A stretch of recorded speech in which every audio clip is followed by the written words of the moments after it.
Welcome to the SnapScale Show, hosted by Mike Yablonowitz and Nathan Bush. In every episode, we explore the real challenges and breakthroughs happening in modern healthcare operations, from navigating compliance to virtual staffing and emerging technology. You will hear real stories from clinics, learn from healthcare leaders, and uncover practical strategies that help you run a smoother, more efficient practice, without losing focus on what matters most: patient care. SnapScale exists to take the pressure off your front office and administration work, so you can get back to doing what you love. Be sure to subscribe to our YouTube channel to get the latest episodes, and visit snapscale.com to learn more. Let's simplify healthcare operations together. This is the SnapScale Show. Hello, everybody, and welcome. I am Mike Yablonowitz, President and CEO of SnapScale, a HIPAA-compliant managed outsourcing solution built specifically for healthcare providers. Today's webinar is called 7 of the Top Challenges Healthcare Clinic Owners Face When Running Their Practices. For all of you who have not been to one of our webinars, these are all done to give back to our clients, as well as new prospects and anybody else that wants to tune in, talking about ways that we or any other healthcare staffing company can help the healthcare providers manage the back office solutions. Anything that we can share to make their lives just a little bit easier and de-burden them from the stresses of other things other than doing patient care, which is what you went to school for. So if you're a direct primary care provider or someone running your own small independent practice, whether you're virtual or brick and mortar, this whole conversation in this webinar today is for you. Many of you here left the traditional insurance model to practice medicine on your own terms, to serve patients with more freedom and intention. But what we've seen time and time again is that the chaos often follows: hiring struggles, admin overload, inconsistent workflows, and very little time left to lead. Our goal today is to help you uncover the hidden systems problems that are quietly holding your practice back, and to offer clear, real-world solutions that have helped our clients at SnapScale regain control, reduce overhead, and scale with confidence. Not only our clients, but Matt's clients as well, because today I'm honored to be joined by Matt Schneider. He is a true expert in operational strategy. Matt has helped powerhouse providers like Dr. Gabrielle Lyon, Dr. Will Cole, Cynthia Thurlow build strong, scalable back-end systems that protect their mission while boosting profits and clarity. Moderated today's discussion is Nathan Bush, SnapScale's Senior VP of Sales and Marketing and Growth Leader. Nathan partners with clinic owners every day, to implement the systems and support structures we'll be talking about today. With that, I'll turn it over to Nathan to get us started. Hey, Nathan. Hey, Matt. Welcome. Hey, what's up, Mike? Hey now. Yeah, no, I'm super excited to host and moderate this webinar today. And special thanks to Matt and all of you guys for joining us online. If you have questions at all at any point in today, whether you're asking live or even during the replay, if you put them in the comments, I'll make sure that you get answers, whether that's from Matt or from Mike or anybody that has a question that's out there. I'm hoping that today, by the end of this conversation and presentation, guys, that you're going to have real solutions, some case studies, some stories, action steps that you can take, because Mike and Matt, the wonderful beauty about having both of them on a webinar for you, that's a clinic owner or doctor or physician that's running an office, is that these guys, they work with clinicians all day, each day, every day, in order to help streamline processes and take the stress out of the whole deal. And so if you're looking to take the stress out of your life, this conversation is going to be for you. If you're looking to deal with the front office, and how you can handle that more efficiently, this conversation's for you. And lastly, if you just want to hear from Mike and Matt, this conversation's for you. So enough from me. Matt, thanks for participating and being a part of our SnapScale webinar today. Can you introduce yourself a little bit more than the background Mike and I gave, and kind of help everybody understand a little bit more about what you do? Yeah, you bet. Well, happy to be here. Long time satisfied client of SnapScale, which I'll get into in a bit. But how I've gotten to where I am is just by way of serial entrepreneurship. So I've got ownership in multiple different companies as it relates to this webinar here. I'm a owner of a primary care that I'm actually doing this webinar from today. It's in Boise, Idaho. I have a sister company, or the co-owner in this has a sister company called Idaho Health and Hormones. And I work with all kinds of providers all over the country. The team and I do largely doing fractional chief of operations work for them. You mentioned a few of those providers. I actually got a text message earlier this morning from Cynthia Thurlow that said she was on Will Cole's podcast today and was asking if my ears were burning. So look forward to hearing that podcast when it comes out. But yeah, I've had the pleasure of working with all kinds of practices in largely in the functional medicine, naturopathic space, and helping them overcome a lot of the operational challenges and the things that are getting in the way of their big vision and mission that they're on. And SnapScale has been a very helpful piece of that equation. Yeah, that's fantastic. The DPC ownership, the pain is real, and freedom without structure, we know, becomes just chaos. Matt, you've worked with some of the top providers. What are some of the biggest frustrations that you're hearing from DPC owners after they finally do go independent? Yeah, the golden thread behind many of the practices that we work with is that of burnout, and it usually stems from the fact that the practice and their small but mighty team can get, they can make some really cool things happen and build something pretty exciting by just being scrappy. But then it gets to be a point where that scrappiness is no longer working and things sort of plateau. And about that time, a lot of these practice owners who have also been acting as the CEO, the president of the company, the chief of operations of the company, the administrative assistant, the HR representative, and also, doing one-on-one, meetings with their patients, it just becomes a lot. And that desire to continue to build something big and significant and having a positive impact in their patients' lives, that lives on, but the gas in the tank really starts to dwindle. And so what essentially it comes down to is that they were trained to be fantastic practitioners in school. They got all the credentials, background, experience, training to help patients, but they were never trained how to be a CEO or the president of a company, or really how to lead and manage a team of other providers and dealing with the challenges of employees. And I'll tell you one thing that also is really the Achilles heel of a lot of providers is the understanding of how to delegate and manage people, and not be trying to be all things to all people all the time. They don't really know how to do that. So it's a long answer to your question, but it's a golden thread amongst virtually all the practices that we work with and all the providers we've worked with. Yeah, and you touched on it, but really, you don't have insurance to deal with as a DPC in this model. You don't have, the frustrations of that kind of admin work. But why are DPCs still burdened with admin tasks and that kind of stuff? What the staff turnover stress? Why is it still happening even when they leave the insurance model?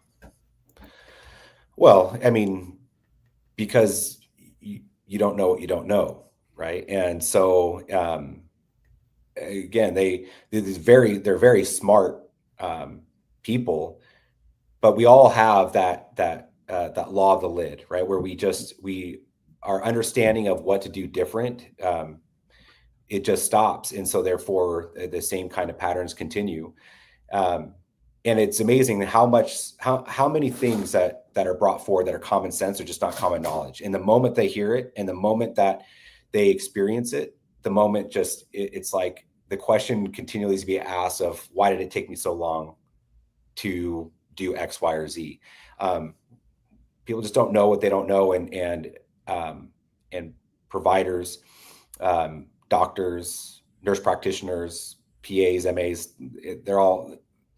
they fit in that same bucket. So that's usually what takes so long. And once they're shown a better way, a faster way, in a way where they don't have to own it all the time, it's a very quick pivot that they don't look back from. Yeah, absolutely. Mike, I want to include you in this part of the conversation because you have seen this across hundreds of clinics that are clients of ours. What are most people getting wrong in kind of this admin situation? What is it what steps could they take, or what steps are they not taking that they should be? Yeah, I mean, and I could just disappear from this, especially since he's much better looking than I am, but he's living it, right? So everything that he would say, I would mimic. But talking to a whole bunch of it, it's the fact that that administration billing is all an afterthought to a certain extent to a lot of these people. Like they went to school to like serve patients. They want to see patients. They want to treat patients. And especially the ones that we notice that come out of the big practices and say, forget it. I can't deal with this workload. I can't see the patients the amount of time I need to see them to diagnose them properly. I'm going to go off my own and I'm going to get a following, right? So forget about the whole sales and marketing piece of it. Let's just forget about that. When it comes to what Matt was saying, like actually running the business, it's not their forte. It's not what they were grown up doing. It's not what, for a lot of them, we've talked to clients, it wasn't seen as important, right? There are other people that did that. They're not going to collect money. They're not going to do all this stuff, right? But then for a lot of our patients, our clients are like, well, we see all these patients. Where's the money? And I was like, are you checking are you following up? No, I think that the companies do. So that's a lot of what we see when we get into it, is that they want to be able to get free, do a little bit less to provide more patient care. So for me personally, like, I love the DPC space because, as I've said before, and Matt knows, I'm a neurotic male, right? So, I finding a GP is like the gateway to heaven for me, right? Someone that can actually listen and like be able to say, okay, your blood work is good. I said another thing, why my blood pressure is high? Why is my blood pressure high? I had one doctor, right, that had his own little, he hung a shingle, and he was like talking to me for a while and asked me what I did and whatever. And all of a sudden it was like 150/70 or whatever it was. And then as he was talking to me and he took it again, it was 120/60. So like before the fact of everybody like saying, oh, go here and go there and go there. No one has time. It's not like they don't want to help. They didn't have time with I know there's all these different codes that they have to build to make the approximate. Now, like this model is about like providing more patient care that everybody wants, right? But now someone has to help these doctors be able to provide for their family, right? And not even that, like when you talk about burnout, talk about Nathan, all the people that we have talked to also, they're trying to do it all. They don't know the difference on how to do things better, but they can't go out with their wives. They don't go because they're busy coding, right? Or they can't see their kids' little league game. So I think like that is, it mirrors exactly what Matt said, but I was a little bit more verbose.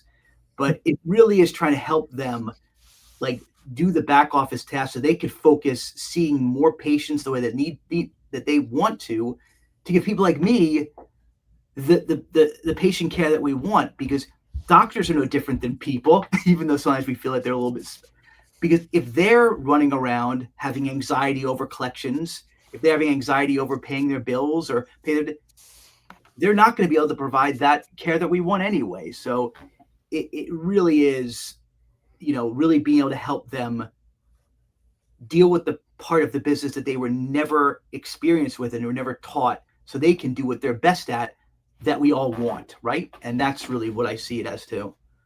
Yeah, I mean, absolutely. I mean, there are 7 challenges that we wanted to make sure that we brought up and talked about today, Matt. I mean, we talked about this pre-show, and that's where I came up with these 7 different challenges. And they were the hiring and the turnover, the inefficiencies in the intake and scheduling, missed follow-ups, inconsistent patient experience, documentation overload, system gaps, and no time to grow or lead as a provider. Which of these do you see as like the biggest bottleneck to profitability for a DPC practice and peace of mind for these clinic owners? What, of those 7, what do you think?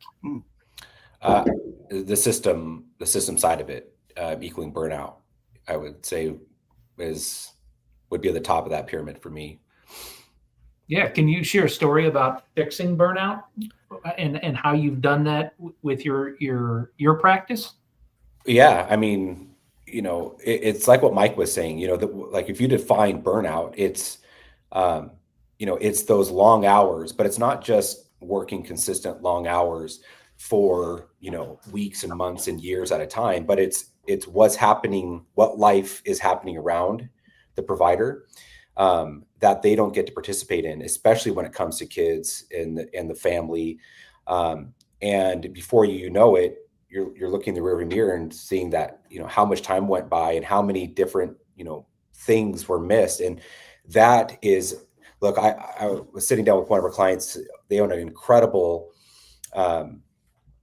dentistry practice. And it's they in particular, it's myofunctional dentistry. And, the dentist, it's a husband and wife scenario. And he actually broke down crying when talking to him last week because of thinking about his kids getting older and how much time he's missed. And he just feels so trapped.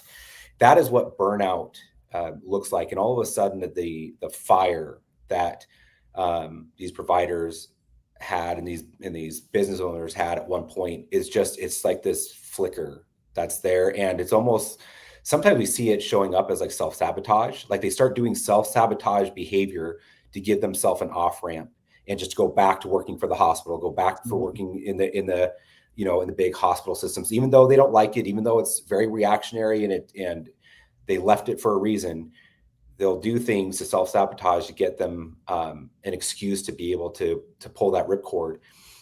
And when you start to reverse engineer why they're spending so much time in the office, the early mornings, the late nights, the lack of sleep, why they suffer from the shoemaker's curse and they're not even taking care of themselves the way that they're instructing their patients to take care of themselves. It's because they're doing too much. And so it's interesting when you have them do a time audit and you start looking at how many things they're doing.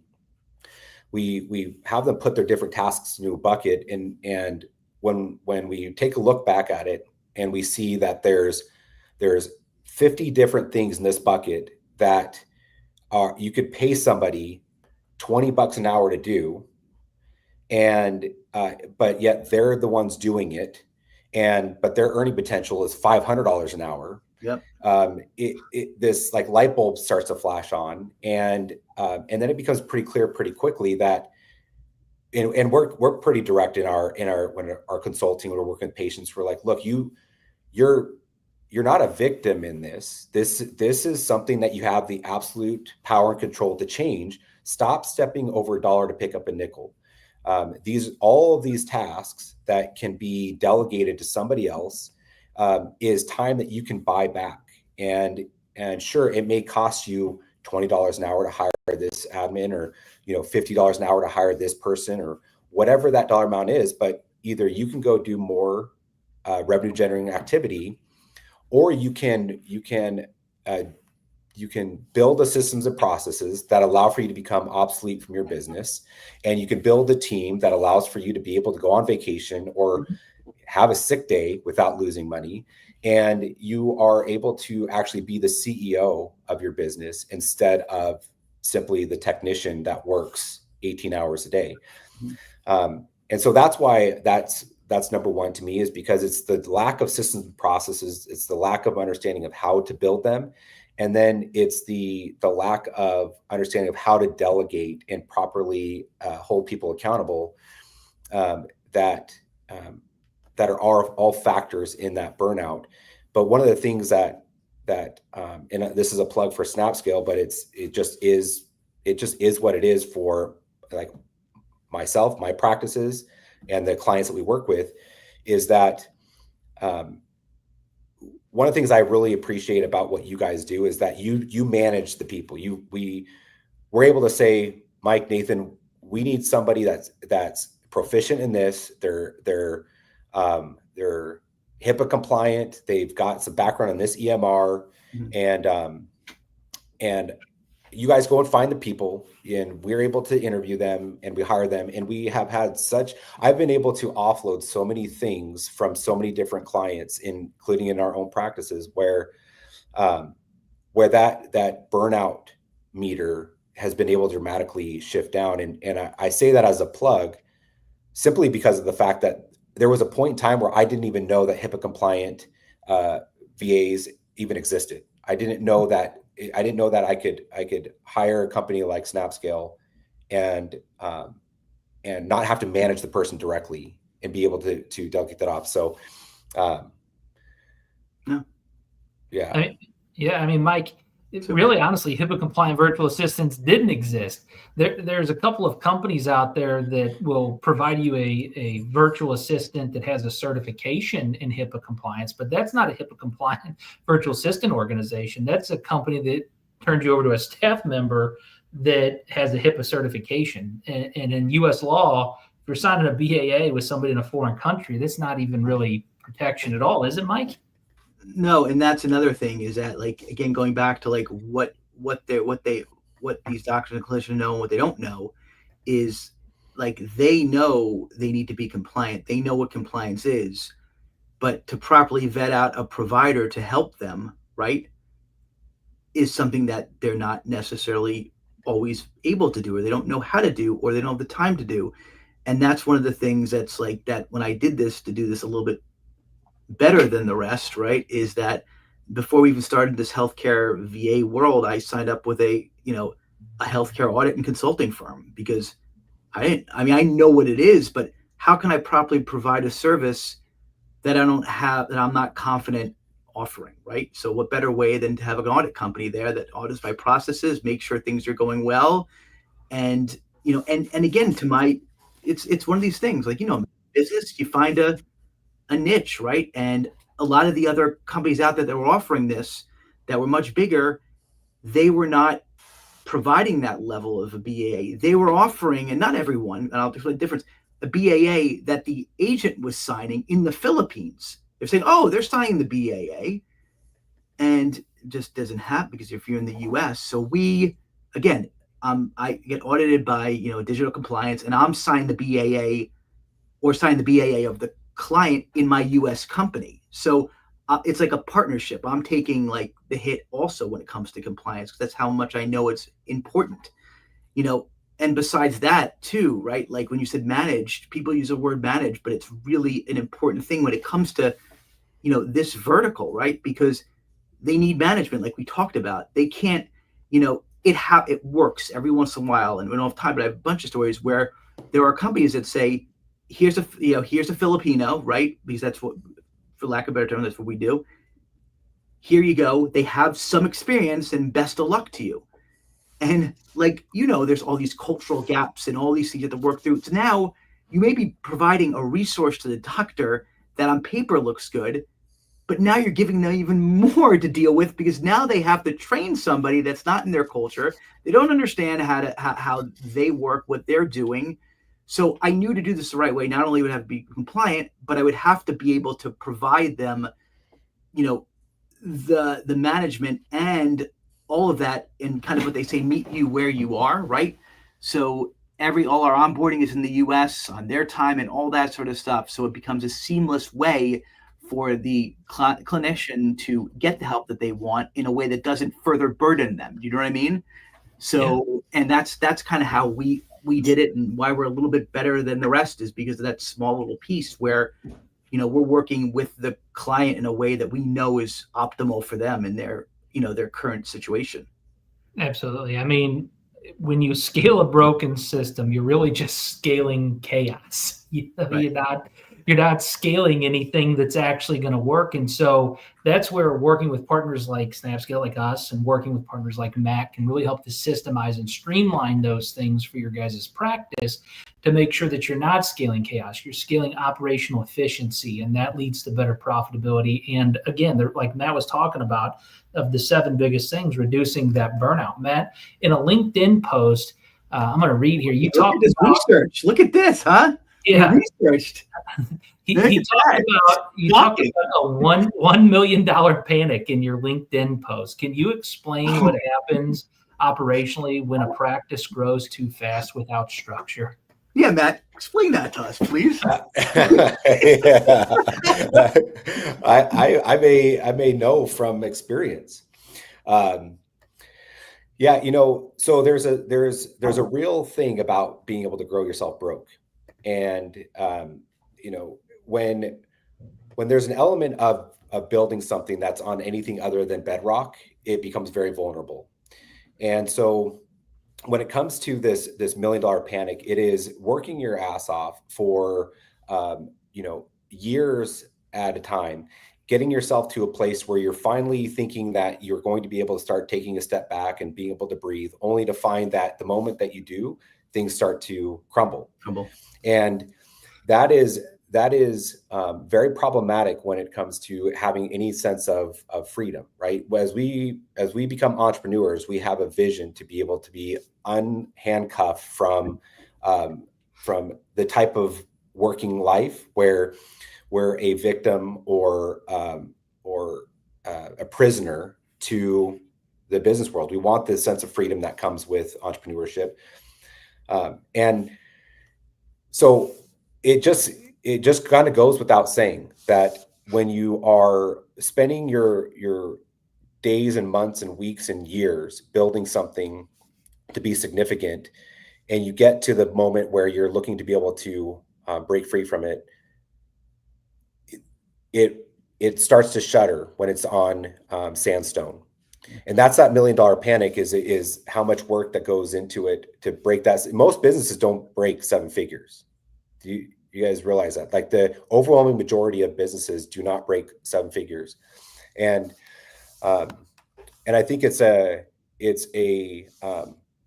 tragedy when we are working with clients that have built something really significant, but they can't break away from it. They can't have a day off from it, and they can't afford to go on vacation without losing money.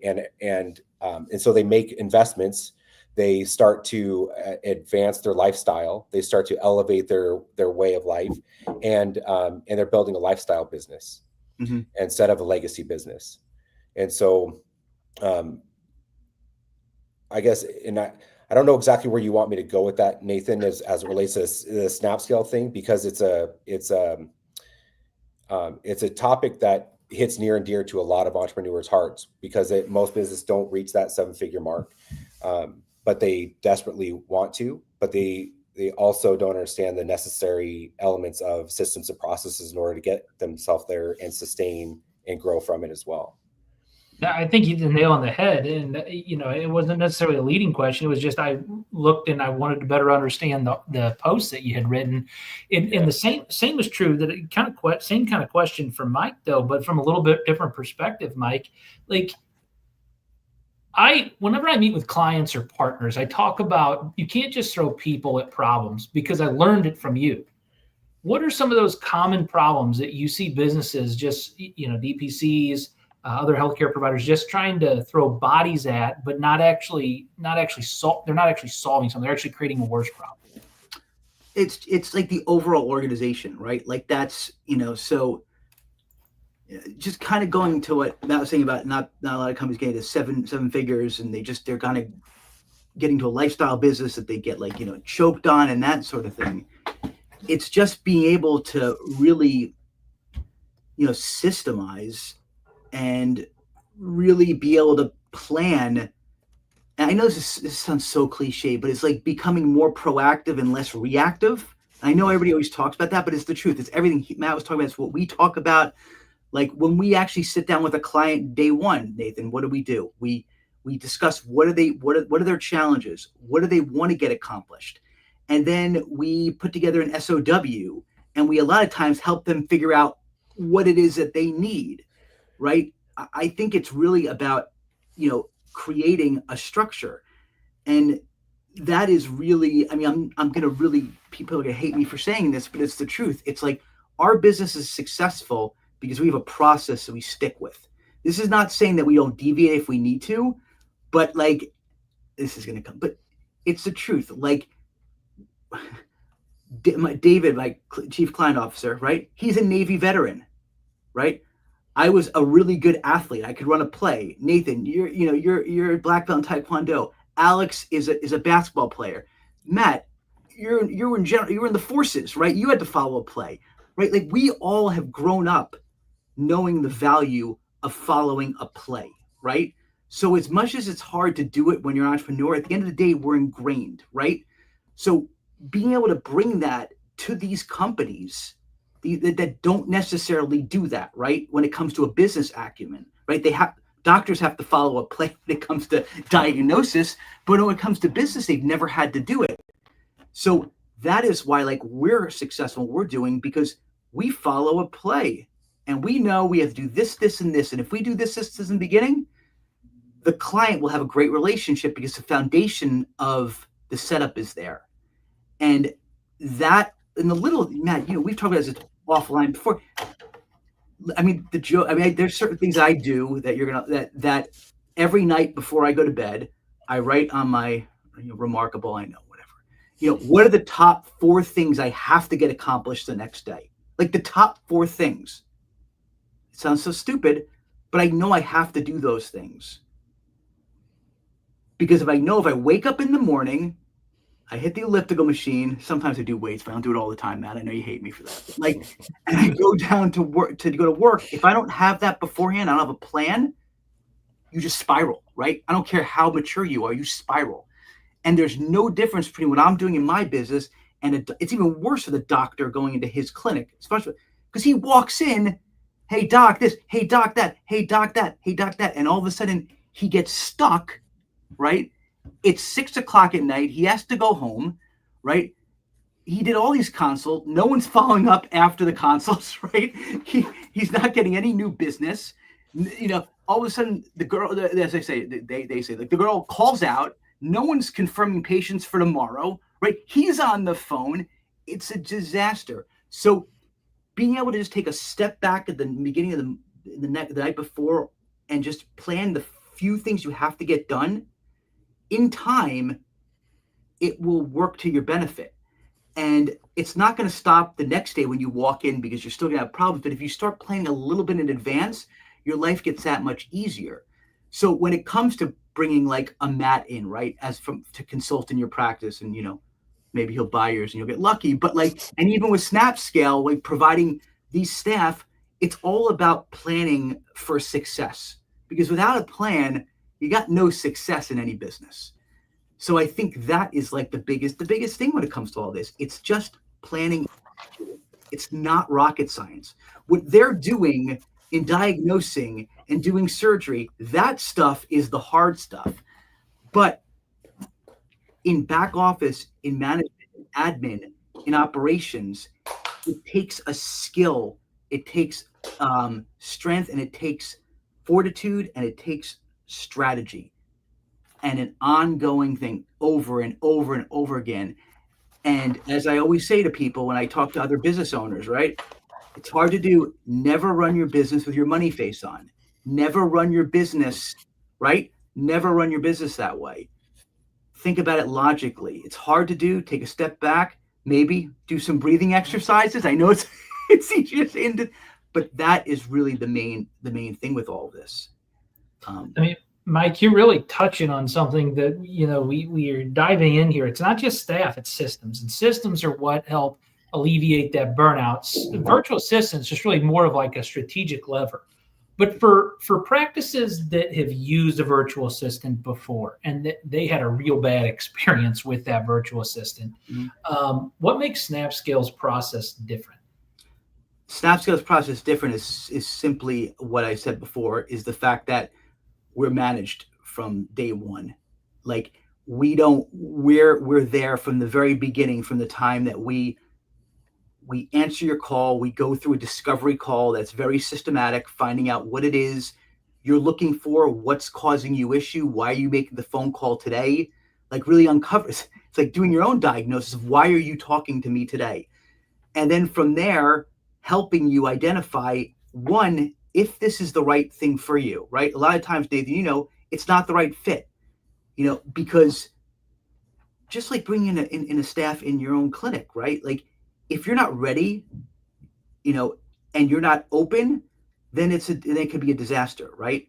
So you have to be ready, you have to be open for help, and you have to be able to have the small amount of time to really think through what it is that you want these people to do. Because a lot of times the doctors know they need help, but they're not 100% sure what they need to do. So it's really when I say the system, it's really simple. You have to identify what it is you need them to do. We help the clients with us a lot of the times. And then we have to think about what type of person that you want in your organization.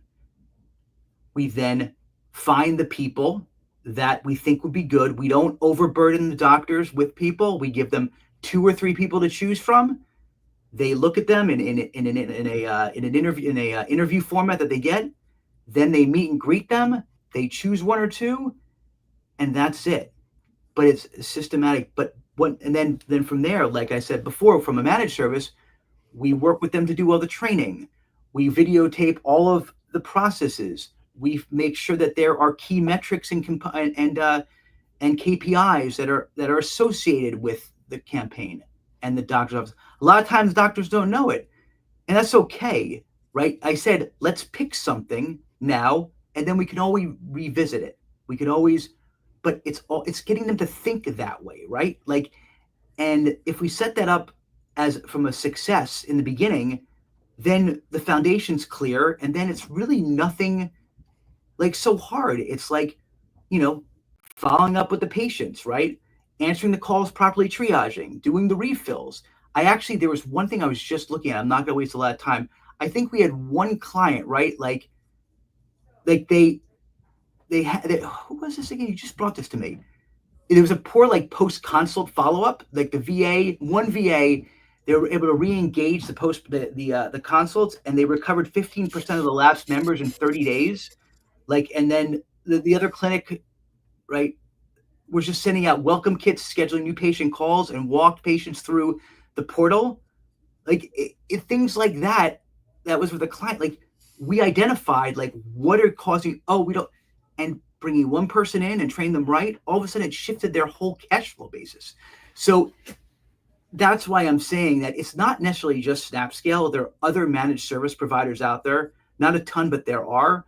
But all I would say to anybody that's looking to get staffing, right, it really should be with a company that knows how to run a clinic, right, or knows how to have the experience, so they can help you and be that backbone, for you to, really in time divorce yourself from the back office and front office and focus on, doing what you want to do, which is, see patients, which ultimately makes all the money, right? Even though that's not what you're there for. So that's what I would say on that point. Yeah, for sure. And Matt, to piggyback on what Mike was saying, what are some of these virtual assistants? It is a strategic lever for you to pull in your business. There are certain things that you consult with people with and have those conversations, and you say, these are things that you really should be outsourcing. These are operational pitfalls of yourself. What are those things when you sit down with a practice and you see the doc or you see somebody in the front office doing these things? What are some of the things that you recommend? Hey, this is strategic. We need to outsource these things. Yeah, I mean, I could give you a specific example that that's in play right now. I've got a client out of Chicago, Illinois, and it's a fantastic women's focused practice. And I was meeting with the doc, and one of the pain points that she was experiencing was the fact that she was spending 5 to 6 hours a week in follow-up calls with patients after they have a breast imaging machine called the QT. And so a patient comes in, they get their breast images by the QT, and then the imaging is reviewed by a radiologist. And so then the results come back, and then the doc was having a follow-up call with the patient. Well, it didn't take the doctor to be sending this message to the patient, right? Because it's one of two things. Scan came back clear and no further follow-up needed, or there's something that came up in the scan. Here are the follow-up instructions. But whatever, if there was to be any kind of concern in the scan, it's not her practice that does it. Now they get referred out. Mm-hmm. All that to be said is that 5 to 6 hours a week, she was spending having these calls and these interactions. And then I asked her, when's the last time you, because she was also expressing some concern about like the team cohesion component of it. I said, when's the last time you sat down with each member of your team and had a conversation with them and a check-in with them and just get their temperature on how they're feeling about things, and got some feedback from them about how they feel things are going? And she said, it's been too long. It probably hasn't happened in probably a year. I said, well, that is far too long. That should be happening at least on a quarterly basis. And so what if we bought back the 5 to 6 hours a week, over 20 hours a month? How quickly could you start meeting with your team, and how frequently could you start meeting with your team? And what other kinds of things could you do? So we went through that process, and that's where I got a hold of you guys. And I said, what would it take to be able to get a HIPAA compliant VA that could manage these conversations? And you guys said it wouldn't be a problem. So I connect you and the client together. And I'll tell you, and this is like a testimonial via this doc, but she has been able to completely delegate that off her plate. That alone bought her back about 25 hours a month in being able to do team development stuff. She owns the building that she's in. Mm-hmm. She's renting out one half of it. She's actually now, because she's had the bandwidth to think through about what she wants for the future and how she wants to grow, she's decided that she's going to not renew the lease in November with those clients of hers, and she's going to expand her practice into it. And this is all been able to be part and parcel because she's had the time to be actually working on her business instead of so much in it, and doing so many different things that she, as a doc, didn't need to do. And she's had fantastic feedback around how these calls have been managed with the help of one of your VAs. I mean, that's a powerful story, Matt. And I wasn't looking for a testimonial, but I appreciate the plug there about what a virtual assistant can do. And this isn't, guys, I want to make sure I stress this isn't just about hiring more people to hire more people. Okay, the bigger the team doesn't necessarily mean the more efficient the practice. Like, you got to hire the right people under the right system. And that's what I'm trying to stress throughout this show. And I'm trying to make sure that it's very clear and understanding. The burnout happens, the worst of the 7 challenges that you're having inside your practice, whether it's you personally or your staff members that are burning out, it's happening because you got to have the right systems in place. You got to have the right systems with the right people. And Matt, clinic owners that are constantly stuck, they're in reactive mode. Not virtual assistant isn't the first go-to thing that you're going to recommend. When they're stuck and they're in reactive mode, what's the first thing they need to do to get control of their operations? Well, this comes from the special operations component of things, but I'll tell you that action will always alleviate anxiety. And one of the worst things that anybody can do when they're feeling a high level of anxiety about what's going on is just to sit in it. As Albert Einstein, once taught all of us, is that repeating the same thing over and over again, but expecting a different result is the definition of insanity. Yeah. So take action. And if you don't know the answer, don't let pride and ego get in the way. None of us have everything figured out. All of us benefit from having coaches and mentors and others that we can lean on. And maybe that's a local mastermind group. Maybe that is, just reaching out to a colleague and asking them questions. But don't ever be afraid to recognize when somebody is further down the path than you and has more experience than you do, and asking for their advice. Success does leave clues. Follow those clues. There's no point in trying to reinvent the wheel or make up a new thing just for the sake of making up a new thing.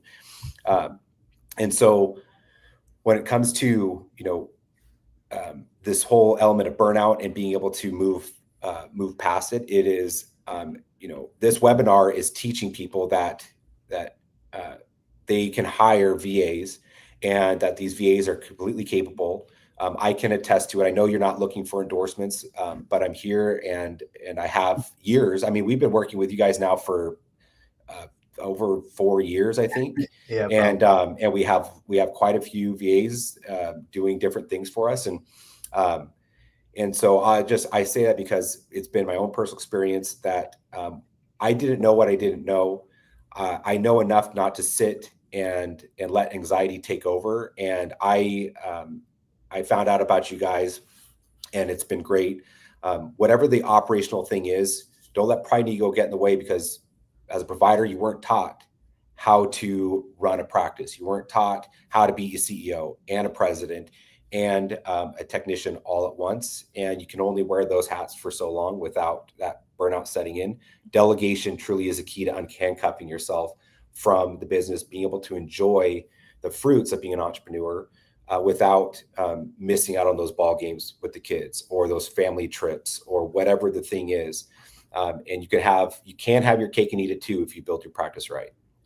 Yeah, and I don't want to devalue. I don't want to like ruin everything, because what you said was absolutely wonderful. But it reminds me of these conversations I've had with just a doctor. You're part owner in some of these practices. You have these conversations. Like I had just a friendly conversation with the doctor, and he's like, oh, I wish I could, buy this piece of equipment, right? It really was. This is the conversation. I go, well, why can't you? He's like, oh, it's $50,000. And look, I'm not downplaying this is expensive, but when we sat back and we said, well, how much could you charge per session? What was charged by insurance? What wasn't covered by insurance? He sat back and thought, what could it really do? And then a lot of times, this isn't a bad, they don't even know that there's some financing options of people that it's not usury, right? So we looked at it, and finally we realized that he didn't say, okay, let me buy. And I know dog, I just talk to these people, to my clients, right? He's like, you know what, maybe I'm going to look at it now. I go, yeah, because you know what, for $300 a month, like you could make $1,000 a month, right? And it's just those types of conversations like that you realize, but then also, especially in a business like medicine, it's a lot of times there's a lot of high stress. You're dealing with a lot of people's personalities, right? You're dealing with anxiety of people. You don't even if you had time, sometimes they just can't focus on anything but like getting past the day, right? To even think about how they could afford this piece of equipment, or how, the EKG machine is kind of working. They really should get a better one that's Bluetooth. Like, it can't even get there. So to have like someone like you, seriously, to be able to like look from the outside in and help them from a business level is huge, because it's a little bit of what I do in our practice, right? In SnapScale. Yeah. So it is just amazing sometimes, right? Yeah. There's book, The Who Not What. Yeah. Right? Yeah. Yeah. I mean, you're touching on something that's really about the heart of the DPC world right now, Mike. And that is that it's about the patient. It's about the patient care and making sure that the provider can spend ample amount of time with the patient. And here's the fear. I can almost hear those that are watching right now, Matt, and I can almost hear those on replay. That we've talked a lot in this show about systems and structure and running a specific play and doing it a specific way. And there's going to be some people out there that's like, this kills my soul though, because I want to be free and flexible in my business. The reason I got into the DPC world is that I have a mission that I'm wielding. I didn't get in this to build a whole bunch of systems. I got in this so that I could be free and more flexible and that kind of stuff. speak to that person, help them understand, or help me help them understand. It's not just the system is not going to kill your soul. It's what's going to give you the freedom. What kills the soul is doing things that are outside of their zone of genius and outside of the things that fill their cup and what they feel their purpose on this world is. That's what kills the soul for anybody. And, for providers, they get into the business because they want to help people. They want to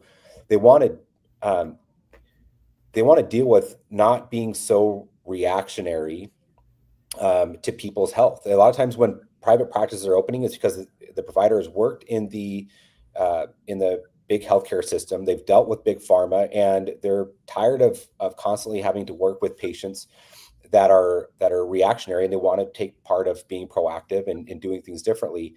And so their heart and soul is helping patients get well. Mm-hmm. And it's when their heart's not necessarily in business. They want it. They start their own practice because they're tired of the way Western medicine is doing things, but their heart isn't in. They're not necessarily wanting to be a CEO or a business owner. And so in order to not have the soul sucked out of them and for them to eventually let the burnout take over, it's to first of all, recognize when you have a practice, you are a CEO, you are a business owner, and you cannot just rely on being a fantastic practitioner and build a thriving practice. Those are all very separate things. A founder and president of a company and a CEO of a company are very different than a technician and a practitioner. Systems and processes are going to save you. They're going to allow for you and your team to eliminate any of the guesswork. It doesn't mean that the way, if you have different providers and the way they want their patients roomed or their charting done, or like, there can be flexibility in those ways so that one provider can treat the way that they want to treat. But when it comes to the business, having systems and processes, having structures allows for there to be absolute clarity, and it allows for there not to be, nothing is built in the business around particular people. Because what happens is when those people leave, or those people, I say they have an alien abduction manual. If they get abducted by an alien, right? If the business is built around people, then that's where the business is very, very vulnerable. So you want, it just could be further from the truth that structure and systems and processes are restrictive to the practice owner and to the business self. It actually is where all of the freedom comes from. Yeah, absolutely. And Mike, so I want you to speak a little bit about to the fact too, for the practice that things, outsourcing. If I outsource this, I'm going to lose the personal touch. I'm going to lose the personal aspect or personal connection of my business. I'm having some person in the Philippines work with my patients. How is that still personal? How does SnapScale bridge that, Mike? There's two things. One is that, like I said, there's a lot of due diligence in the beginning. So we know, not just the VA, we know how your clinic is running. We know how you like to work with your clients. We know, what your patient base is like, right? And also a lot of times, especially in practices that have, their couple front desk people, we need to become part of the company, right? Because because say, for example, and this happens a lot, the doctor wants to do it, but maybe the couple of staff members may get a little bit intimidated. Oh, they're getting rid of me. They're outsourcing my jobs, right? So it's a whole political conversation we have to continue to have to get the buy-in from the staff, because if the staff doesn't want to buy into what we're doing, it's not going to work either. So it's really just, you have to mimic how the practice wants to run, but still continue to bring in your own process to make sure everything's going to run the right way. So that's exactly kind of how I would say you have to do it, because you're dealing with people. And the minute you're most of our practices have, like, as I call, like, the one person that's been there for 10 years, right? And as much as she says, I'm sick and tired of every day, she hires a new person and they leave and they leave and they leave and they leave. The minute they get a young person with a great education and knows stuff, 5 times out of 10, not 10 times, there's a little bit of anxiety around that. Who is this SnapScale? They're gonna take over my job, and it's up to us to not only learn the culture of the business, how they want to handle things, but to really know who it is that we're working with, because it is a partnership. And that's it. And there's also, like, things that we started doing too, where we've partnered with a company called Crisp, which is the leaders in, like, what's it called again? Headphones and call center microphones and stuff. And they've really been spending a ton of time and money in AI voice neutralization. So it's not making Matt sound like Sally. It's taking, like, a Filipino or an Indian person and just smoothing out their accent so it can take away a little bit of that cultural bias. And in sometimes, it's hard to understand. So some of the clients that have, practices in places that aren't as, what's the word I'm looking for? Aren't as patient with accents, we've employed this technology to make it easier to understand. So, like, we really have to understand how the practices run, what the patients are like, and what the people that are working in that practice, in order to come in and be able to do what the doctor and the practice manager a lot of times wanted to be done. Because it takes everybody to work together, not just, someone verifying benefits. It's much more than that. Yeah, and as we have these conversations, Mike, with doctors multiple times a day, this is like hiring a remote team member that works just maybe in a different county. You still have a personal relationship with them. In fact, they should be communicated with, trained, and treated just like they were a remote team member that works on your staff, at least with a SnapScale team member. And that gives you the ability to provide that augmented leadership, kind of that feedback and that kind of coaching and training that personalized to your practice as well. So super excited about the personalization aspect in some of the technology that we have in place that makes this even that much more intimate for the doctors and for the clients that are coming in. Matt, if somebody's kind of on the verge right now and they're looking to reclaim their time, what are some low lift things that they can do? They can leave this conversation, go back to their practice and do today. And then, because we're running short on time today, how can they get in contact with you?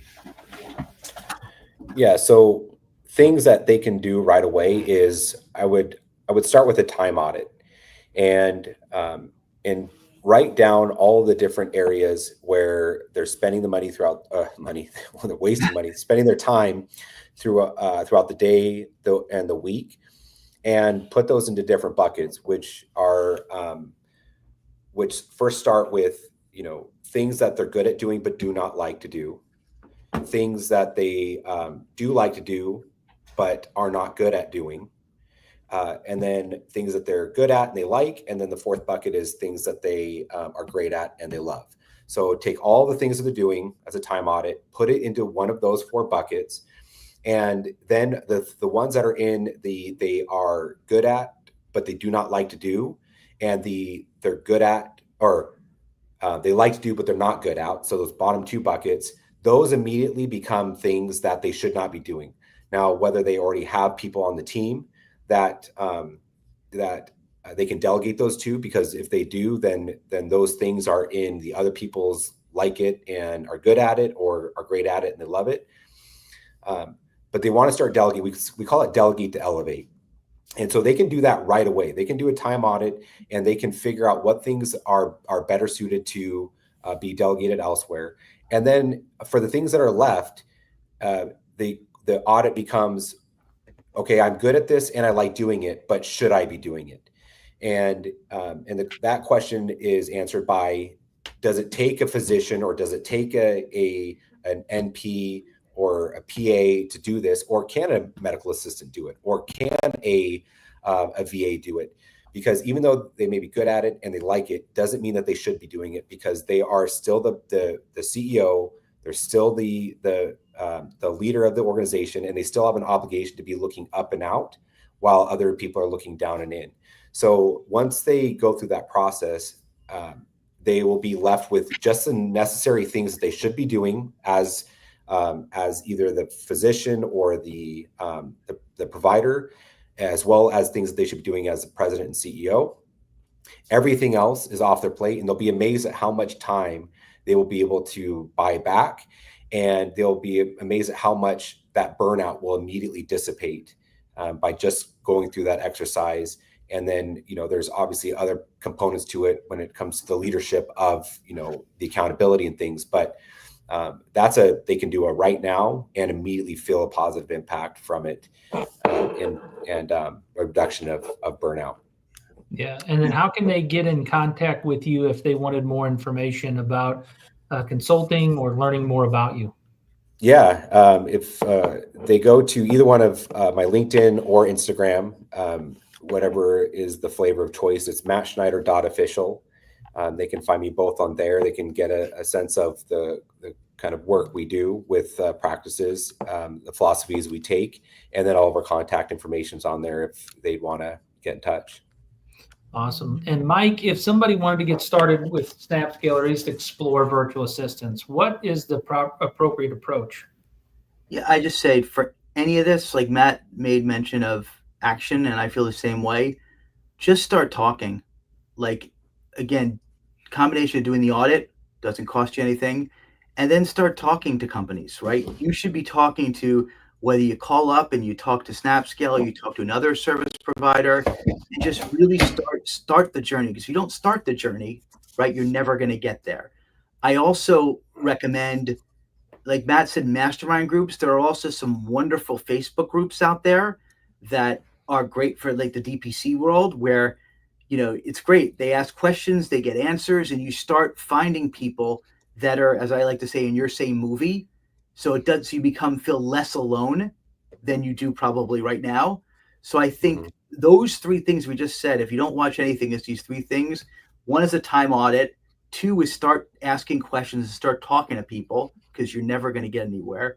And three, join masterminds, join local Facebook groups, so you can start not commiserating, guys, but start, working with others that are in your same movie to kind of get questions answered and move your practice forward. And a lot of times get your life back and your time back and make the money that you hope to make. Yeah. And then last step, if you want to explore SnapScale, go to snapscale.com/start, guys. That's the easiest way to get a hold of us. And somebody will be in an appointment with you, maybe Mike, maybe me or Alex, but one of us will have a conversation with you and help you walk you through exactly what it looks like. And if we even need staff right now, sometimes it's not the right timing to add additional staff. That's completely okay too. We got to look at the systems and see if we're ready to go there. So thank you very much again, Matt and Mike. I totally appreciate you spending the time having the conversations and helping the DPC industry, but whatever healthcare clinics we're joining today, learn more about how to deal with this. And we'll see people in 2 weeks at, where are we going again? Yeah, we're going to the Louisiana, the DPC Summit that's going to be in Louisiana. So if you guys are going to be there, you can stop by booth 53. We are 54. One of them, you'll figure it out. One of the two, it's 53 or 54, one of the two booths. You can stop by and we'll be there, and if we're not 53, then that person just comes back too. So hey, that's how we'll finish it up. All right. Thank you guys very much. Thank you guys. All right. Thanks, guys. Bye.